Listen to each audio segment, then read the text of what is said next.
জয়ের পর ফিলিস্তিনের পতাকা হাতে লামিন ইয়ামালের উদযাপনের দাবিতে একটি ভিডিও ১৩ লক্ষের বেশি ভিউ পায়।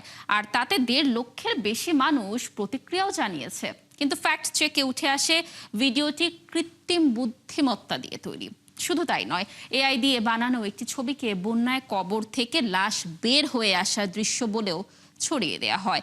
ওদিকে গণমাধ্যমের লোগো নকল করে বিএনপির ভাইস চেয়ারম্যানের নামে আপত্তিকর মন্তব্যের দাবিতেও বিভ্রান্তি ছড়িয়েছে ভুয়া ফটোকার্ড। দর্শক, চলুন কয়েকটি ফ্যাক্ট চেক দেখে নিই। এইচএসসি পরীক্ষার্থীদের আন্দোলনকে কেন্দ্র করে বিএনপির ভাইস চেয়ারম্যান বরকতুল্লাহ বুলুর একটি আপত্তিকর মন্তব্যের দাবিতে যুগান্তরের লোগো সম্বলিত একটি ফটোকার্ড সামাজিক মাধ্যমে ছড়িয়ে পড়ে।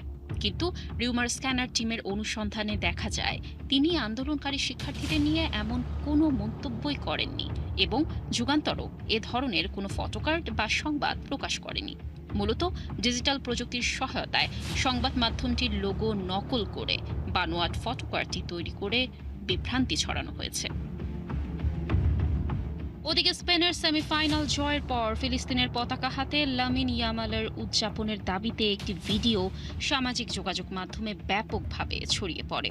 টিকটকে ভাইরাল ভিডিওটি প্রায় ১৩ লক্ষ বার দেখা হয়েছে। আবার ১.৫ লক্ষের বেশি মানুষ প্রতিক্রিয়াও জানিয়েছে। কিন্তু ফ্যাক্ট চেক করে দেখা যায় ভিডিওটি বাস্তব নয়, বরং এটি কৃত্রিম বুদ্ধিমত্তা দিয়ে তৈরি করা হয়েছে।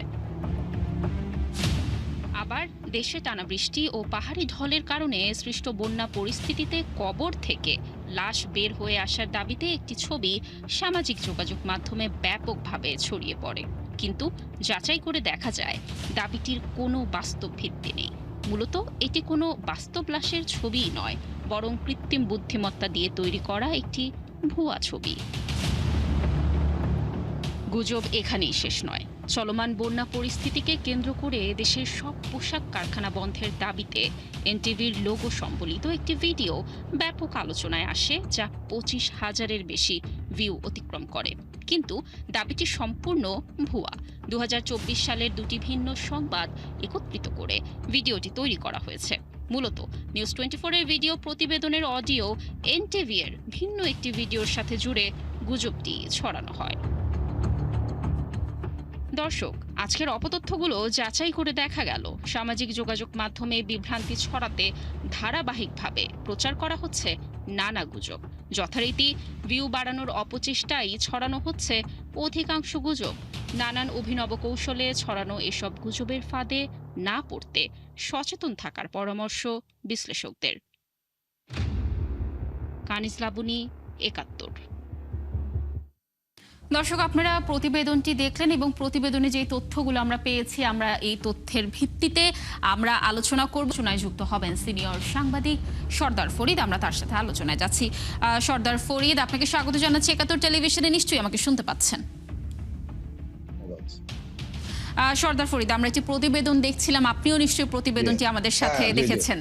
এবং প্রতিবেদনে যে জিনিসটি আজ প্রথমেই উঠে এসেছে, এইচএসসি পরীক্ষার্থীদের আন্দোলনকে কেন্দ্র করে বিএনপির ভাইস চেয়ারম্যান বরকতুল্লাহ বুলুর একটি আপত্তিকর মন্তব্য বেশ ভাইরাল হয়েছে। কিন্তু পরবর্তীতে ফ্যাক্ট চেক করে জানা গেছে মন্তব্যটি আসলে সম্পূর্ণ একটি বানোয়াট, একটি ভুয়া তথ্য ছড়ানো হয়েছে। এবং বোঝাই যাচ্ছে একটি রাজনৈতিক দল বা রাজনৈতিক ব্যক্তিকে আসলে খারাপ দেখানোর জন্য হোক বা আক্রমণ করার জন্য হোক এ ধরনের গুজব ছড়ানো হয়। এই বিষয়ে কি বলবেন? এরকম সেন্সিটিভ একটি আন্দোলন যখন চলছে, তখন সরকার দলীয় কাউকে যখন কেন্দ্র করে এ ধরনের গুজব ছড়ানো হচ্ছে, এতে সরকারের উপর কি ধরনের প্রভাব পড়তে পারে, বা যারা সাধারণ জনগণ রয়েছে তারাই বা সরকারকে নিয়ে কি ভাবতে পারে? ধন্যবাদ। আসলে দুর্ভাগ্যজনক হলো এই ফেক নিউজের ব্যাপারে আমরা আসলে বড় ধরনের একটা সংকটে পড়ে গিয়েছি। কারণ আপনি জানেন যে ফেক নিউজ মানেটি হলো মিথ্যা, বিভ্রান্তিকর এবং সম্পূর্ণ একটা মন গড়া তথ্য, যা মানুষকে প্রভাবিত করতে এবং কোনো নির্দিষ্ট একটা উদ্দেশ্য সাধনের জন্য এই কাজটা করা হয়।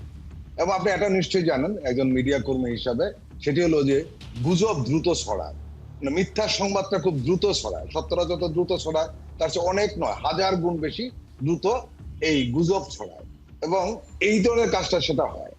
এখন ধরুন আপনি যে নিউজটির কথা বলেন, আমি ব্যক্তিগতভাবে সেটা চেক করিনি, সেটা আপনারা বলছেন যে চেক করে দেখে দেন সেটা সম্পূর্ণ ভুয়া। যদি তাই হয় তাতে নিঃসন্দেহে একটা বড় ঘটনা। এই কারণে বড় ঘটনা, গত কদিন এসএসসি পরীক্ষাকে কেন্দ্র করে যে ধরনের আন্দোলন, যে ধরনের কথাবার্তা চলছিল, একটা উত্তেজনাকর পরিবেশ ছিল। বিশেষ করে এখানে তরুণরা রয়েছে, যারা একেবারে তরুণ, যারা পরীক্ষার্থী এবং তাদের যে গার্জিয়ান, অভিভাবকরা এক ধরনের সংকট, এক ধরনের উদ্বেগ, উৎকণ্ঠার মধ্যে ছিল। এর মধ্যে যখন এই ধরনের সংবাদ প্রচার করা হয়, সেখানে আমরা যেটা বলি যে আগুনে ঘি ঢালার সমতুল্য। এখন প্রশ্ন যেটা হলো সেটা হলো যে এই ফেক নিউজটা কেন শক্তিশালী হয়ে উঠছে, এটা একটা বড় প্রশ্ন। এইখানে এই প্রশ্নের জবাবে যেটা আসে সেটি হলো যে মূলধারার মিডিয়ার ভূমিকাটা আসলে কতটুকু, সেই প্রশ্ন চলে আসে। আমি আপনাকে একটা খবর দিই, সেটি হলো যে এই প্রথম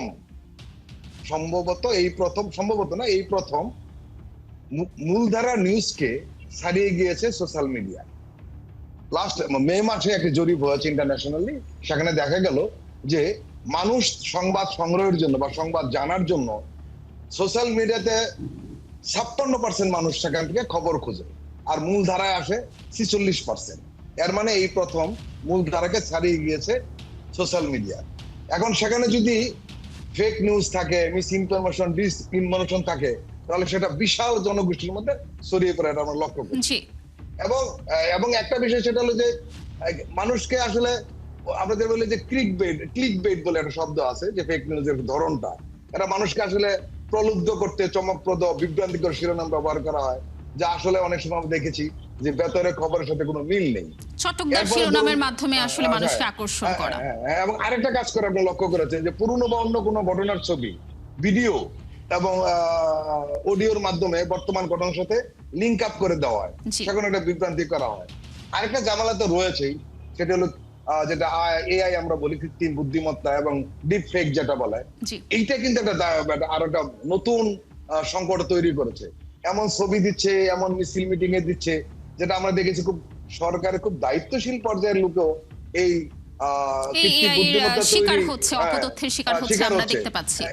দেখতে পাচ্ছি। এরপর আরেকটা কিন্তু ঝামেলা রয়েছে, সেটা হলো যে মিথ্যা সাইট তৈরি করে বিখ্যাত বা নির্ভরযোগ্য। আপনি দেখবেন বিখ্যাত বা নির্ভরযোগ্য সংবাদ মাধ্যমের, যেমন বিবিসি বলুন, প্রথম আলো বলুন, এবং ওয়েবসাইট বা লোগো ব্যবহার করে ভুয়া খবর প্রচার করে। আমি যতটুকু জানি সর্দার ফরিদ, এই ভুয়া কার্ড বা লোগো এই বিষয়ে আমরা আপনার কাছে ফিরবো, কিন্তু যে প্রশ্নটি ছিল, আমরা ছাত্র যে আন্দোলনটি হচ্ছিল এইচএসসি পরীক্ষার্থীদের, এই বিষয়ে একটু জানতে চাই। যেমনটি বলছিলাম যে ছাত্র জনতা আন্দোলন করছে, একটু সেন্সিটিভ একটি বিষয়।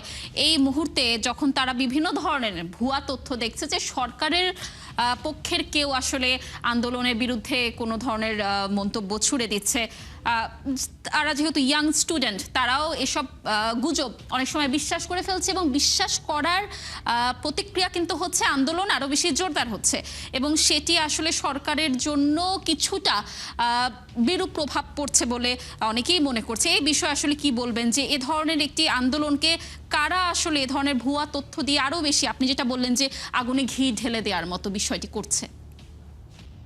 এখানে একটা বিষয় রয়েছে, আপনি জানেন এই সরকারকে অস্থিতিশীল করার জন্য অনেক মহল সক্রিয় রয়েছে, বিশেষ করে পতিত ফ্যাসিস্টের সহযোগী যারা, তারা যে কোনো উপায়ে সরকারকে একটা বিতর্কের মধ্যে ফেলে দিতে চাচ্ছে।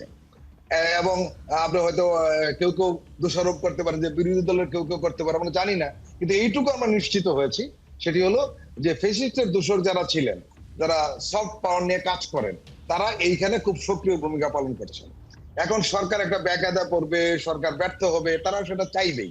এখন প্রশ্ন যেটা হলো যে এটাকে কিভাবে মোকাবেলা করা যাবে, এই প্রশ্নটা কিন্তু আসলে মূল প্রশ্ন। এরকম কিন্তু হতে থাকবে, আপনি এটাকে টোটাল বন্ধ করে দিতে পারবেন আমার মনে হয় না, কারণ টেকনোলজিটা এখন এমন জায়গায় পৌঁছে গেছে, এটাকে বিকল্প দাঁড় করানো বা প্রতিরোধ করা, সেটা আসলে আরেকটা মিডিয়ার মাধ্যমে করতে হবে। এবং এই যে ঘটনাটি ঘটলো, নিঃসন্দেহে এটা যারা করেছে এদের পেছনে টার্গেট একটাই ছিল, এই সরকারকে আরো বেশি বিতর্কিত করা এবং হেওয়া প্রতিপন্ন করা, ব্যর্থতা দেখানো, এবং একই সঙ্গে এই যে তরুণ কোমলমতি শিক্ষার্থী রয়েছে তাদেরকে আরো বেশি প্রভোগ করা, উত্তেজিত করা, তারা যাতে আন্দোলনের মাঠে নামে। আপনি ইতিমধ্যে লক্ষ্য করেছেন যে এই আন্দোলনটা সীমিত হয়েছে, সরকার কনক্রিট কিছু সিদ্ধান্ত নিয়েছে, পরীক্ষাগুলির ব্যাপারে কি হবে, কবে পরীক্ষা হবে। যেহেতু এখন একটা কনক্রিট এবং সব বিষয়ে সার্বিক একটা সিদ্ধান্ত এসছে, স্বাভাবিক কারণে অভিভাবক এবং শিক্ষার্থীরা বুঝতে পারছে যে সামনে যে পরীক্ষাগুলো হবে সুন্দর মতো জি, হবে আমরাও এবং সেটা কোনো দেখতে ঝামেলা পাচ্ছি যে হবে একটি না। সুষ্ঠু হ্যাঁ, সমাধানের দিকে এগোচ্ছে এবং সরকার আসলে প্রশংসনীয়ভাবে এই পুরো জি। বিষয়টিকে তারা সামলে নিয়েছে। এবং সর্দার এই ফরিদ, সামলে নেওয়াটা হয়তো কেউ পছন্দ করছে না হয়তো। জি, মনে আমরা হচ্ছে আমরা সব যেটা শান্ত বলে হয়ে থাকি গেল। যে বট বাহিনী তারা জি, আসলে সোশ্যাল জি, জি, মিডিয়াতে হোক সব জায়গায় আক্রমণ করবেই, আমরা দেখতে জি, পাচ্ছি। আরেকটি বিষয় আজ আমরা দেখলাম যে বিভিন্ন আপনি যেরকম বলছিলেন ফটো কার্ড বা লোগো জি, জি, ব্যবহার করে বিভিন্ন সংবাদ মাধ্যমকে হেয় প্রতিপন্ন করে এবং সংবাদ মাধ্যমের লোগো ব্যবহার করার ফলে মানুষের বিশ্বাসের জায়গাটি আরো একটু শক্ত হয় যখন তারা একটি জি, জি, দেখে জি, যে প্রতিষ্ঠিত কোনো গণমাধ্যমের লোগো থাকছে, জি, জি, তারা ওই সংবাদটিকে বিশ্বাস করছে। আমরা যেমন দেখলাম যে জয়সওয়াল বলেছে শেখ হাসিনার প্রত্যাপনের বিষয়টি, তারা প্রত্যাবর্তনের বিষয়টি তারা বিবেচনা করছে, তারা দেখছে এবং এটিও একটি ফেক নিউজ হিসেবেই ধরা পড়েছে। নিঃসন্দেহে। এটি অবশ্যই একটি খুবই সেন্সিটিভ বিষয়। আবারও যদি আমরা বলতে যাই, শেখ হাসিনার জি, জি, প্রত্যাবর্তনকে বেশ বড় করে দেখানো হচ্ছে এবং অনেক মানুষ হুম। আতঙ্কিত হচ্ছে যে কি হতে যাচ্ছে, দেশ আবার অস্থিরতার দিকে চলে যাচ্ছে কিনা।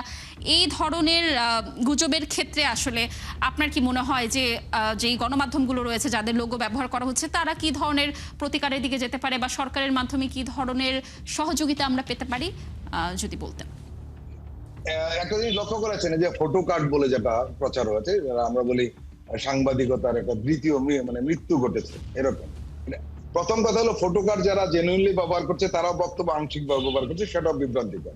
আরেকটা বিষয় যেটা সেটা হলো আপনি বললেন যে বিভিন্ন প্রতিষ্ঠিত গণমাধ্যম, মূলধারা গণমাধ্যমকে লঘু ব্যবহার করে এই ফটো কার্ড ব্যবহার করেছে। আপনি নিশ্চয়ই জানেন, আপনারা আরো আমার চেয়ে ভালো করে জানেন যে সম্ভবত ৭১ টেলিভিশনে সবচেয়ে বেশি ব্যবহার করা ছিল এই ভুয়া ফটো কার্ড। জি, যারা করেছিল ৭১-এর লোগো দিয়ে তারা এটা ব্যাপকভাবে প্রচার করেছিল। এবং আমি যতটুকু জানি মূলধারার মিডিয়ার মধ্যে সবচেয়ে বেশি ভুয়া ফটো কার্ড ৭১-কে ব্যবহার করে করা হয়েছিল। হ্যাঁ, মানে ৭১-টা বড় ধরনের শিকার হয়েছে রীতিমতো, এই ফটো কার্ডের শিকার হয়েছে। এইটা আসলে মূল বিষয়টা যেটা হলো আমরা যেটা পরামর্শ দিই বা লেখালেখি করা উচিত, বলা উচিত মিডিয়াগুলো, মূলধারা মিডিয়াগুলো, যে আপনারা যখন এই ধরনের ফটো কার্ড দেখেন তখন দয়া করে মূলধারার মিডিয়াতে আপনারা খোঁজ দেন, কারণ সবারই অনলাইন ভার্সন রয়েছে। সেখানে খোঁজ দিলে কিন্তু স্পষ্ট হয়ে যায় যে এই নিউজটি আদৌ রয়েছে কিনা। আমরা মিডিয়া কর্মী হিসেবে অনেক সাধারণ মানুষ এই ফটো কার্ড দিয়ে বিভ্রান্ত হয় এবং আমাদের কাছে টেলিফোন করে জানতে চায় যে এটি কি সঠিক সংবাদ কিনা। জি, সর্দার কিন্তু ফরিদ, আপনি যেমনটি জি, বলছিলেন যে ৭১ টেলিভিশনের লোগো আসলে সবচেয়ে বেশি ব্যবহার করা হয় এবং হ্যাঁ, আমরা আসলে এর শিকার হচ্ছি আসলে জি, জি। বিগত কয়েক বছর ধরেই। একটু আপনার কাছে জানতে চাচ্ছি, একজন সিনিয়র সাংবাদিক আপনি, এ ধরনের যখন আক্রমণের শিকার হচ্ছে প্রতিষ্ঠিত গণমাধ্যমগুলো, আপনারা জি। আসলে কি ধরনের সহযোগিতা সরকারের কাছে চাচ্ছেন বা আপনাদের কোনো স্টেপ রয়েছে কিনা এই বিষয়ে? কারণ গণমাধ্যমের উপর মানুষের বিশ্বাসের জায়গাটা কিন্তু শিথিল হয়ে যায় যখন জি, এত জি, ভুয়া জি। তথ্য ছড়ানো হচ্ছে। হুম, হুম, হুম। এইটা আসলে প্রথম কথা হলো যারা মূলধারা গণমাধ্যমে আমরা কাজ করি তাদের উচিত এই বিষয়ে লেখালেখি করা, কথা বলা। এটা হলো ১ নাম্বার। ২ নাম্বার হলো যে মিডিয়া হাউস গুলো এই ধরনের শিকার হয় তাদের সম্ভবত একটা নতুন দায়িত্ব পড়ে গিয়েছে যে এটাকে দ্রুত সংশোধন করা। এর বাইরে কোনো সুযোগ নেই। দ্রুত সংশোধন করে বলে দেওয়া যে এটা আসলে ভুয়া ফটো কার্ড। এটা এছাড়া আর বাইরে কিছু না। এখন সরকার থেকে কিভাবে এটা প্রতিরোধ করবে সেটা একটু কঠিন বিষয়। জি, এখানে কিন্তু আমি একটু অন্য এটার সাথে লিঙ্ক আপ করে আমি আরেকটা কথা বলতে চাই। মূলধারার মিডিয়ার দায়িত্ব কিন্তু অনেক বেশি। কিন্তু দুর্ভাগ্যক্রমে মূলধারার মিডিয়া অনেক সময় এই দায়িত্বটি সঠিকভাবে পালন করছে না। কোনো মূলধারা, আমি সব বলছি না, কোনো মূলধারা অনেক সময় এমন সমস্ত সংবাদ ছাপছে, এমন ধরনের রিপোর্টস প্রকাশ করছে যেগুলো আসলে সংবাদ নয়। আপনি লক্ষ্য করবেন সাংবাদিকতাটা কথা বলা থাকে যে কোন রিপোর্টার তার প্রতিবেদনে, সেটা টেলিভিশন হোক, পত্রিকা হোক অথবা অনলাইন হোক, সে নিজের কোনো মতামত প্রকাশ করবে না। কিন্তু আমরা প্রায়ই দেখছি যে মিডিয়া হাউসগুলোতে যে ধরনের প্রতিবেদন প্রকাশিত হচ্ছে প্রায়ই দেখা যাচ্ছে রিপোর্টার নিজে তার মতামত ঢুকিয়ে দিচ্ছেন। এটা হলো সাংবাদিকতার ধারের কাছে নেই। এবং আমি বিতর্ক হবে এই কারণে আমি দুটো পত্রিকার নাম নিলাম না, কিন্তু আমরা লক্ষ্য করছি দীর্ঘদিন ধরে দুটো দৈনিক পত্রিকা যারা মূলধারা পত্রিকার অংশ, তারা এমন ধরনের প্রতিবেদন প্রকাশ করছে যেগুলো আসলে মতামতে ভরপুর। এটা আসলে প্রতিবেদন নয়, এটা একটা মতামত হয়ে দাঁড়িয়েছে, জি, কিন্তু প্রতিবেদন নামে এসে প্রকাশ করছে। যে সংকটটা হলো কি, এখন যে সমস্ত মূলধারার মিডিয়া সঠিক সাংবাদিকতা করছেন তারাও কিন্তু এই কারণে একটা প্রবলেমে পড়ছেন। মানে আমি বলতে চাচ্ছি আক্রমণটা চতুর্মুখী, একমুখী না। এই কারণে মূলধারার মিডিয়াটার মূল জায়গায় ফিরে না আসলে তারা বারবার এই ধরনের সংকটে পড়বে। এখন মূলধারার মিডিয়ার দায়িত্ব কিন্তু অন্য যে কোনো সমস্যা আরো বেশি বেড়ে গেছে। কারণ এখন মানুষ শেষ পর্যন্ত কিন্তু আশ্রয় নেয় মূলধারার মিডিয়া, যে এই ধরনের প্রতিবেদন, এই ধরনের খবর সঠিক কিনা। সেই কারণে তাদের দায়িত্বটা প্রচুর রয়েছে। জি, অবশ্যই যারা সাংবাদিক রয়েছে তাদের দায়িত্ব তো অবশ্যই রয়েছে, এবং আপনি যেমনটি বললেন যে মূলধারার সংবাদ মাধ্যমের একটি বড় দায়িত্ব। এর জন্যই আমরা ৭১ টেলিভিশন আসলে প্রতিদিন ফেক নিউজ স্ক্যানার নিয়ে আসছি, যেন যে ধরনের গুজব ছড়ানো হচ্ছে বা যে ধরনের ফেক নিউজ ছড়ানো হচ্ছে যেন জনগণ কিছুটা হলেও সচেতন হয়। এবং আপনি এই বিষয়ে কি বলতে চান? আমরা যতটুকু চেষ্টা করছি ৭১ টেলিভিশন থেকে, অন্য সংবাদ মাধ্যমগুলো কি ধরনের পদক্ষেপ নিতে পারে? এটা একটা ভালো উদ্যোগ যে আপনারা মানে ফ্যাক্ট চেক করছেন, যেগুলো রিউমার প্রতিষ্ঠান, আরো কিছু প্রতিষ্ঠান রয়েছে তারা করছে। সব মিলিয়ে যেটা ৭১ সম্ভবত আমার জানা মতে যে কোন টেলিভিশন সবার প্রথম বোধহয় এটা চালু করেছে। এটা একটা ভালো উদ্যোগ, নিঃসন্দেহে ভালো উদ্যোগ। এতে সুবিধাটা হবে কি, অন্যান্য মিডিয়াও এর মধ্যে উদ্বুদ্ধ হবে, তারাও চাবে যে ফ্যাক্ট চেকটা করা দরকার। কারণ হলো এটা হলে মানুষ আস্তে আস্তে সচেতন হবে, এবং যারা এই ভুয়া ফটো কার্ড প্রচার করে তারাও কিছুটা হতোদ্যম হবে যে না, আমরা যাই প্রচার করছি কিনা, হ্যাঁ, সেটা আবার প্রকাশ পেয়ে যাচ্ছে যে এটা কি ভুয়া এবং ফেক। এখানে একটা জিনিস বলে রাখি আমি আপনাকে, এই জিনিসটা অনেকে হয়তো বলে নাই, সেটা হলো এই টক শোতে কিন্তু এই ঝামেলাটা হচ্ছে। এখন ধরুন টক শোতে একজন রিসোর্স পার্সন এসে যা ইচ্ছা তাই বলে যাচ্ছেন, আমরা সেটা প্রচার করে দিচ্ছি, তাকে আমরা প্রশ্ন করছি না যে আপনি যে বক্তব্যটা দিলেন তার প্রমাণ কি। এটা আমার মনে হয় এখন টক শোতে যারা অ্যাঙ্কর হবেন তাদের একটা নতুন দায়িত্ব এসে গেছে। অবশ্যই যারা আসলে উপস্থাপক থাকবে টক শোর, তারা নিশ্চয়ই আরো বেশি সচেতন হবে প্রশ্নের ক্ষেত্রে, উত্তরের ক্ষেত্রে। আমরাও সেই আশা করছি এবং আমরাও চেষ্টা করব ৭১ টেলিভিশনের মাধ্যমে সঠিক তথ্যটি আসলে জনগণের কাছে তুলে ধরার জন্য। অসংখ্য ধন্যবাদ সর্দার ফরিদ, আজ ৭১ টেলিভিশনে যুক্ত হওয়ার জন্য। জি, আপনাদেরকে অসংখ্য ধন্যবাদ। দর্শক, এতক্ষণ আমাদের সাথে আলোচনায় ছিলেন সিনিয়র সাংবাদিক সর্দার ফরিদ। দর্শক, আপনারা আছেন ফ্যাক্ট চেক নিয়ে ৭১ নিয়মিত আয়োজন ফেক নিউজ স্ক্যানারে। প্রতিদিন আমরা রিউমার দূর করতে হাজির হব, ঠিক একই সময়ে একইভাবে আপনারাও যুক্ত হতে পারেন।